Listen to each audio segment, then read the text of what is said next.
ಸಾಲದ ಹಣ ತೀರಿಸಲು ವೃದ್ಧೆಯ ಭೀಕರ ಕೊಲೆ ಪ್ರಕರಣ. ಕೊಲೆ ಮಾಡಿದ್ದು ಆರೋಪಿಯನ್ನ ಇದೀಗ ಪೊಲೀಸರು ಬಂಧಿಸಿದ್ದಾರೆ. ಕೊಲೆಯಾದ 6 ಗಂಟೆಯಲ್ಲಿ ಪ್ರಕರಣವನ್ನ ನೆಲಮಂಗಲ ಪೊಲೀಸರು ಭೇದಿಸಿದ್ದಾರೆ. 35 ವರ್ಷದ ಶಿವಕುಮಾರ್ ಅಲಿಯಾಸ್ ಶಿವ ಬಂಧಿತ ಆರೋಪಿ. ವೃದ್ಧ ಮಹಿಳೆ ಶೋಭಾಳನ್ನ ಕೊಲೆ ಮಾಡಲಾಗಿತ್ತು. ಮನೆಯ ಸಮೀಪವೇ ಇರುವಂತಹ ಆರೋಪಿ ಈತ. 1 ಕೋಟಿಗೂ ಹೆಚ್ಚು ಸಾಲ ಮಾಡಿಕೊಂಡಿದ್ದ ಶಿವ ಕೆಜಿಗಟ್ಟಲೆ ಚಿನ್ನಾಭರಣ, ಹಣ ದೋಚುವ ಸ್ಕೆಚ್ ಹಾಕಿದ್ದ. ವೃದ್ಧೆಯ ಒಂಟಿತನ ಅರಿತಿದ್ದ ಆರೋಪಿ ಶಿವ ವೃದ್ಧೆಯನ್ನ ಕೊಲೆ ಮಾಡಿ ಆ ಬಳಿಕ ಹಣದ ಹುಡುಕಾಟವನ್ನ ಮಾಡಿದ್ದ. ಹಣ ಸಿಗದೆ ಕೊನೆಗೆ ಶೋಭಾ ಮೈ ಮೇಲೆ ಇದ್ದ ಚಿನ್ನಾಭರಣವನ್ನ ಆರೋಪಿ ಶಿವಕುಮಾರ್ ದೋಚಿದ್ದಾನೆ. ಸಿಸಿಟಿವಿಯ ದೃಶ್ಯ ಪರಿಶೀಲನೆ ನಡೆಸಿ ಆರೋಪಿಯ ಬಂಧನ ಮಾಡಲಾಗಿದೆ. ಮೃತ ವೃದ್ಧೆ ಮನೆಯ ಬಳಿ ಸಂಬಂಧಿಕರು ಮೂಕ ರೋದನೆ ಕೇಳಿಸಿದೆ. ಮರಣೋತ್ತರ ಪರೀಕ್ಷೆ ಬಳಿಕ ಮೃತದೇಹವನ್ನ ನೋಡಲು ಜನ ಸೇರಿದ್ದಾರೆ. ಆರೋಪಿಗೆ ತಕ್ಕ ಶಿಕ್ಷೆ ಕೊಡಿಸುವಂತೆ ಈ ವೇಳೆ ಆಗ್ರಹಿಸಿದ್ದಾರೆ. ನೆಲಮಂಗಲ ಟೌನ್ ಪೊಲೀಸ್ ಠಾಣೆಯಲ್ಲಿ ಈ ಸಂಬಂಧ ಪ್ರಕರಣ ದಾಖಲಾಗಿತ್ತು. ಇದೀಗ ಆರೋಪಿಯನ್ನ ಬಂಧಿಸುವಲ್ಲಿ ಪೊಲೀಸರು ಯಶಸ್ವಿಯಾಗಿದ್ದಾರೆ. ಈಗ ಯೋಚನೆ ಹತ್ತಿರೋದೇನೆ ಆ ತಾತನ ಏನು ಮಾಡೋದು,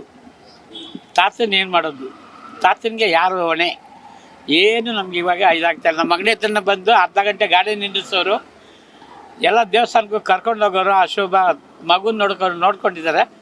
ಅಂಥವ್ರಿಂದ ಸಿಗೋದಿಲ್ಲ ನಮಗೆ. ಅವರು ಮೈಸೂರು ಸರ್, ಅವರು ಮೈಸೂರಿಂದ ಇಲ್ಲಿ ಬಂದು 20 ವರ್ಷ ಆಗಿದೆ ಬಂದು. ಪಾಪ ದೇವಸ್ಥಾನಕ್ಕೆಲ್ಲ ನಾವು ಗೀತಾ ಮಂದಿರದಲ್ಲಿ ಮೆಂಬರ್ಶಿಪ್ಪು, ಅಲ್ಲಿಗೂ ಆಯಮ್ಮನು ಬರೋರು. ಪಾಪ ಮೊನ್ನೆ ಇನ್ನೂ 15 ವರ್ಷದಿಂದ ನಮ್ಮ 106 ಜನಗಳಿಗೆ ದಾನ ಮಾಡಿದ್ಲು. ಸ್ವೀಟ್ ಮಾಡಿಸಿ ಇಲ್ಲಿ ಸಪ್ತಾಹ ನಡೆಯುತ್ತೆ ಗೀತಾ ಮಂದಿರ, ಅಲ್ಲಿ ಪಾಪ ಎಲ್ಲರಿಗೂ ಹೆಲ್ಪ್ ಮಾಡಿದ್ಲು, ಎಲ್ಲರಿಗೂ ಸ್ವೀಟ್ ಹಂಚಿದ್ಲು. 15 ವರ್ಷದಿಂದ ನಾವು ನೋಡಿದ್ದೀವಿ ಸರ್. ನಮ್ಮ ಅಂಗಡಿ ಹತ್ರನ ಬರ್ತಾರೆ, ಕೂತ್ಕೊತಾರೆ, ಟೀ ಕುಡಿಸ್ತಾರೆ, ಗಂಡನಿಗೆ ಟೀ ತಂದು ಕೊಡ್ತಾರೆ, ಎಲ್ಲ ಮಾಡ್ತಿದ್ರು. ಇನ್ನು ಏನೋ ಹಿಂಗೆ ನೋಡಿ ಏನು ಒಳ್ಳೇದಾಗುತ್ತೆ, ಒಳ್ಳೇದು ಮಾಡಿದ್ರೆ ಹಿಂಗಾಗುತ್ತೆ ಅಲ್ವಾ? ಭಾಳ ಒಳ್ಳೆಯವ್ರು ಬಿಡಿ ಅಂತ. ನಮ್ಮ ಇಡೀ ನೆಲಮಂಗಲದಲ್ಲಿ ನಮ್ಮ ಜನದಲ್ಲಿ ಯಾರು ಸಿಗೋದಿಲ್ಲ. ನಾವು ಶೆಟ್ರೆ ಒಳ್ಳೆ ಹೆಸರು ಮಾಡಿದ್ರು ನೋಡಿ. ಹಾಡು ಹಗ್ಲೇನೆ ಮಧ್ಯಾಹ್ನ ಜೊತೆ ನುಗ್ಗಿ ಥರ ಮಾಡ್ತಾರಲ್ಲ, 5 ಗಂಟೆಲೇನು ಮಾಡೋರಂತೆ. ಏನು ಯಾವುದಕ್ಕೂ ಅದಕ್ಕೆ ಯಾವುದಕ್ಕೂ ನಂಬಿಕೆನೇ ಇಲ್ದಂಗೆ ಆಗುತ್ತಲ್ಲ ಸರ್. ಈಗ ಸುಮ್ಮನೆ ನಾವು ಯಾರನ್ನ ಆರೋಪಿಯಿಂದ ನಾವು ನೋಡಿಲ್ಲ ಸರ್. ಅವ್ರು ಯಾರು ಅನ್ನೋದೇ ಗೊತ್ತಿಲ್ಲ ನನಗೆ. ಇಲ್ಲ ನಾವು ವಿಜಯಲಕ್ಷ್ಮಿ ಅಲ್ಲಿ ನೋಡಿದ್ದೀರಾ, ಮೈನ್ ರೋಡಲ್ಲಿ ಯಾರ ಸರ್? ನಮಗೂ ಅವ್ರ ಹೆಸರು ಗೊತ್ತಿಲ್ಲ, ಅವರು ಇದು ಗೊತ್ತಿಲ್ಲ ನಮ್ಗೆ. ಇವರು ನಮಗೆ ಬೇಕಾದವರು. ವಿಜಯಲಕ್ಷ್ಮಿ ಹಾರ ಅಂತಂದರೆ ನಾಗರಾಜು ಅಂತ ಇದ್ದಾರೆ, ಇವರು ಅಕ್ಕ ತಮ್ಮ. ಅವರು ಅಲ್ಲಿಗೆ ಬಂದು ದಿವಸ ಬರೋರು, ಕಾಫಿ ಕುಡ್ಸಕ್ಕೆ ಬರೋರು, ಕೂತ್ಕೊಳ್ಳೋರು, ಮಾತಾಡೋರು, ಎಲ್ಲ ಹೋಗೋರು. ಇನ್ನು ಹೌದು, ಎಲ್ಲರೂ ನೋಡ್ಕೊಂಡ್ಬಿಟ್ಟಿದ್ದಾರೆ ಸರ್, ಎಲ್ಲ ನೋಡ್ಕೊಂಡಿದ್ದಾರೆ. ಅವ್ರು ಯಾವಾಗ ಎಲ್ಲಿಗೆ ಹೋಗ್ತಾರೆ, ಎಲ್ಲಿಗೆ ಬರ್ತಾರೆ ಎಲ್ಲ ನೋಡಿಕೊಂಡು ಇದನ್ನು ಮಾಡಿರೋ ಸರ್. ನಿಮ್ಮ ಹೆಸರು? ಕೃಷ್ಣಮೂರ್ತಿ ಅಂತ.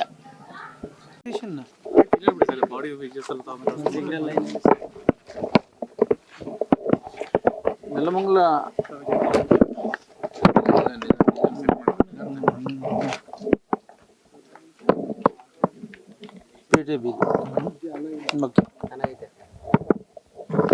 ನೆಲಮಂಗಲ ಟೌನ್ನ ಪೇಟೆ ಬೀದಿಯಲ್ಲಿ ಶೋಭಾ ಮತ್ತು 60 ವರ್ಷ ಮತ್ತು ಅವರ ಹಸ್ಬೆಂಡ್ ಇಬ್ಬರು ವಾಸ ಆಗಿರ್ತಾರೆ. ಈ ದಿನ ನಮಗೆ ಈವ್ನಿಂಗ್ ಮಾಹಿತಿ ಬರ್ತದೆ, ಇವರ ಹಸ್ಬೆಂಡ್ ಲಾಸ್ಟ್ 10 to 12 ಇಯರ್ಸಿಂದ ಬ್ರೈನ್ ಸ್ಟ್ರೋಕಲ್ಲಿರ್ತಾರೆ. ಆತನ ಎಲ್ಲ ಆರೈಕೆಯೂ ಸಹ ಈ ಶೋಭಾ ಹೆಂಡ್ತಿನೇ ಮಾಡ್ತಾಯಿರ್ತಾರೆ. ಪ್ರತಿದಿನವೂ ಹಸ್ಬೆಂಡಿಗೆ ಬ್ರೈನ್ ಸ್ಟ್ರೋಕ್ ಆಗಿರೋದಕ್ಕೆ ಫಿಸಿಯೋಥೆರಪಿ ಮಾಡಲಿಕ್ಕೆ ಒಬ್ಬರು ಡಾಕ್ಟ್ರು ಬರ್ತಾರೆ. ಅವರು ಸಂಜೆ 6:30ಗೆ ಬಂದಾಗ ಈ ಶೋಭಾನ ಕೊಲೆ ಮಾಡಿರ್ತಾರೆ ಯಾರೋ. ಸೊ ಆ ಬಗ್ಗೆ ನಮಗೆ ಮಾಹಿತಿ ಸಿಗ್ತದೆ. ಅದರಂತೆ ಬಂದು ಈಗ ತನಿಖೆಯನ್ನು ನಡೆಸ್ತಾ ಇದ್ವಿ. ಸೊ ತನಿಖೆ ಎಲ್ಲ ಆಯಾಮಗಳಲ್ಲೂ ಸಹ ಮಾಡಲಾಗ್ತದೆ. ತನಿಖೆಯಿಂದ ಏನಾಗಿದೆ ಅಂತ ಹೇಳ್ಬಿಟ್ಟು ದುಡ್ಡು ಬರ್ತದೆ. ನಾನು ಮತ್ತೆ ಇದ್ರ ಬಗ್ಗೆ ಮಾಹಿತಿ ನೀಡ್ತೀನಿ. Thank you. ಈಗ ಈ ಹಂತದಲ್ಲಿ ಯಾವುದೇ ತೀರ್ಮಾನಕ್ಕೆ ಬರಲಿಕ್ಕೆ ಸಾಧ್ಯ ಇಲ್ಲ. ತನಿಖೆ ನಂತರ ಈ ಬಗ್ಗೆ ನಾವು ಸ್ಪಷ್ಟವಾಗಿ ಹೇಳಲಿಕ್ಕೆ ಸಾಧ್ಯ ಆಗ್ತದೆ. ಎಷ್ಟು ಜನ ಸೇರಿ ಮಾಡಿರ್ಬೋದು ಸರ್ ಈ ಘಟನೆ? ಇದು ಘಟನೆ ಬಹುಶಃ ಯಾರೋ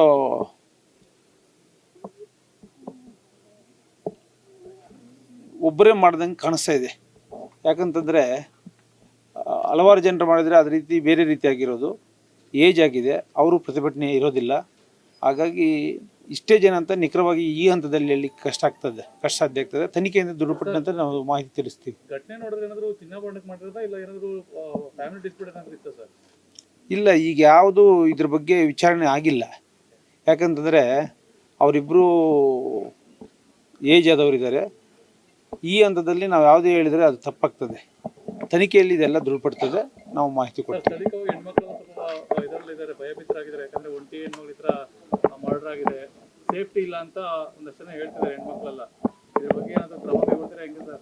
ಖಂಡಿತ ಇದ್ರ ಬಗ್ಗೆ ನಾವು ತನಿಖೆ ಮಾಡ್ತೀವಿ. ಯಾರು ಅದಕ್ಕೆ ಕಾರಣಕರ್ತರಾಗಿರ್ತಾರೋ ಅವ್ರ ಮೇಲೆ ಕಾನೂನು ಕ್ರಮ ಜರುಗಿಸ್ತೀವಿ. ಏನು ಹೇಳ್ತೀರಿ ಸರ್ ಭೀಕರವಾಗಿ? ನಮಗೇನು ಗೊತ್ತಿದೆ, ಪೊಲೀಸ್ನವ್ರು ಏನು ಹೇಳ್ತಾರೋ ಅದೇ ಅಷ್ಟೆ.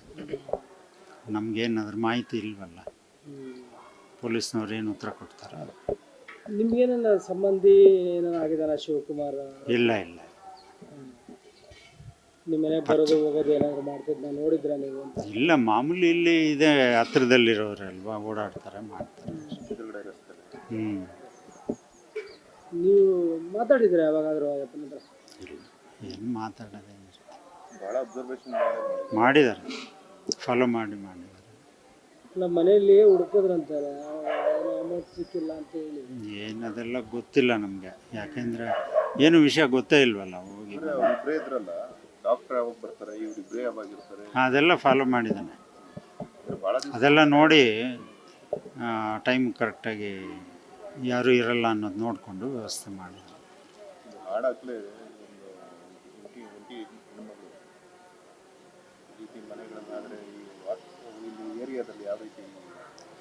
ಏನು ಹೇಳೋಕ್ಕಾಗುತ್ತೆ, ಅದನ್ನೆಲ್ಲ ನೋಡ್ಕೋಬೇಕು. ಕೇರ್ ಆಗಿರಬೇಕು, ಕೇರ್ ತಗೋಬೇಕು. ಪೊಲೀಸ್ ಡಿಪಾರ್ಟ್ಮೆಂಟ್ ಅಲರ್ಟ್ ಆಗಬೇಕು. ಇವಾಗ ಗೊತ್ತಿರೋನೇ ಈ ಥರ ಮಾಡ್ಬಿಟ್ಟಿದ್ದಾನೆ, ಯಾರು ನಂಬೋದು ಈ ಕಾಲದಲ್ಲಿ? ಎಲ್ಲ ಏನು ಹೇಳೋಕ್ಕಾಗುತ್ತೆ, ಯಾರ ಮನಸ್ಸಲ್ಲಿ ಏನಿರುತ್ತೆ ಯಾರಿಗೆ ಗೊತ್ತಾಗುತ್ತೆ, ಮೇಲೇನೂ ತೋರಿಸ್ಕೊಳ್ಳಲ್ಲ. ಆಮೇಲೆ ಇಲ್ಲಿ ಕೊಲೆ ಎಲ್ಲ ನಡೆದಾದ್ಮೇಲೆ ಪೊಲೀಸರು ಬರೋದೆಲ್ಲ ಇಲ್ಲಿ ನಿಂತ್ಕೊಂಡೆ ಅಬ್ಸರ್ವೇಷನ್ ಮಾಡಿ ತುಂಬಾ ಸ್ವಲ್ಪ ಹೊತ್ತು ಇಲ್ಲೇ ಇದ್ದಾರೆ ಅಂತ ಮಾಹಿತಿ. ಹಾಂ, ಅದೇ ನನ್ನ ಗಮನಕ್ಕೆ ಬಂದಿಲ್ಲ. ಇಲ್ಲೇ ಇದ್ದ, ಓಡಾಡ್ತಾ ಇದ್ದ ಅಂತ ಹೇಳಿ. ಅಷ್ಟು ಧೈರ್ಯ ಹೆಂಗ್ ಬಂತು ಅವ್ರಿಗೆ ಅಂತ?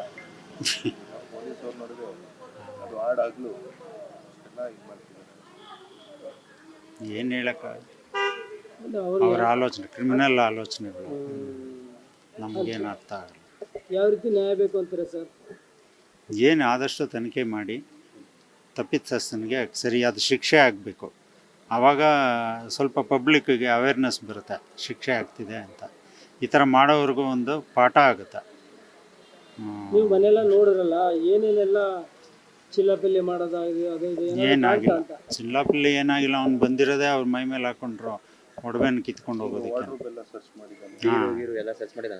ಮಾಡಿದ್ದಾನೆ, ಏನು ಅವ್ರಿಗೆ ಸಿಕ್ಕಿಲ್ಲ, ಓಪನ್ ಮಾಡೋಕ್ಕೂ ಆಗಿಲ್ಲ ಬೀರು. ಮೈ ಮೇಲೆ ಎಷ್ಟು ಬಂಗಾರ ಹೋಗಿರ್ಬೋದು ಸರ್ ಅಂದಾಜು? ಒಂದು 300-320 ಗ್ರಾಮ್ವರೆಗೂ. ಮಾಂಗಲ್ಯ ಸರ, ಬಳೆ ಒಂದು 7-8 ಬಳೆ. ಈಗ ರೀಸನ್ ಅವ್ನು ಸಾಲ ಮಾಡಿಬಿಟ್ಟಿದ್ದಾನೆ. ಆ ವಿಷಯ ನಮ್ಗೆ ಹೆಂಗೆ ಗೊತ್ತಾಗುತ್ತೆ? ಈಗ ತಾತ ಬೇಕಾಗಿ ಮಾಡಿರ್ತಾರೆ, ನೋಡಬೇಕು.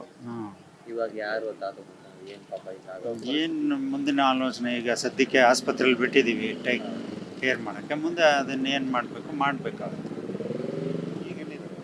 ಹಾಸ್ಪಿಟ್ಲಲ್ಲಿ prime hospital, prime nursing home, KB ಮುಂದೆ ಅಲ್ಲಿದ್ದಾರೆ, ನರಸಿಂಹರಾಜು ಅಂತ.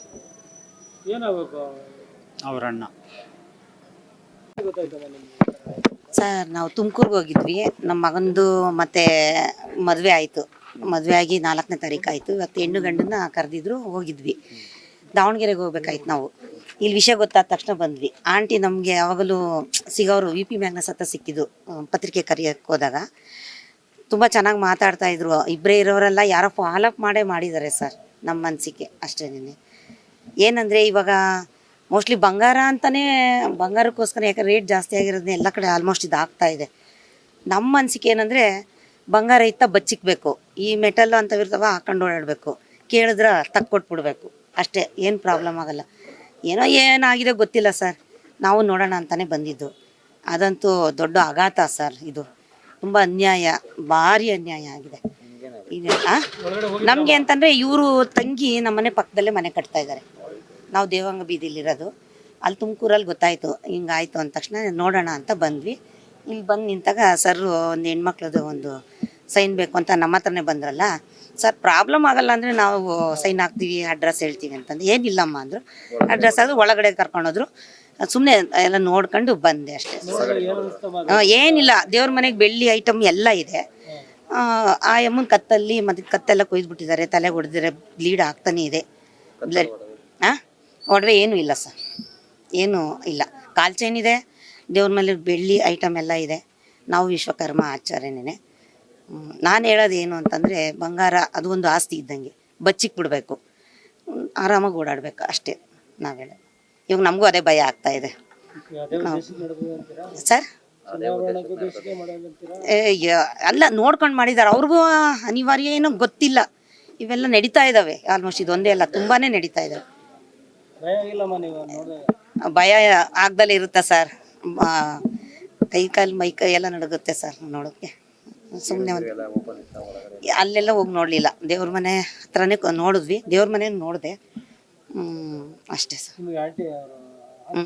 ಹಾಂ, ಅವರೆಲ್ಲ ತುಂಬ ಚೆನ್ನಾಗಿ ಮಾತಾಡಿಸ್ತಾರೆ, ಅವರೆಲ್ಲ ಗೊತ್ತು ನಮ್ಮ ಇವರೇನೇ. ತುಂಬ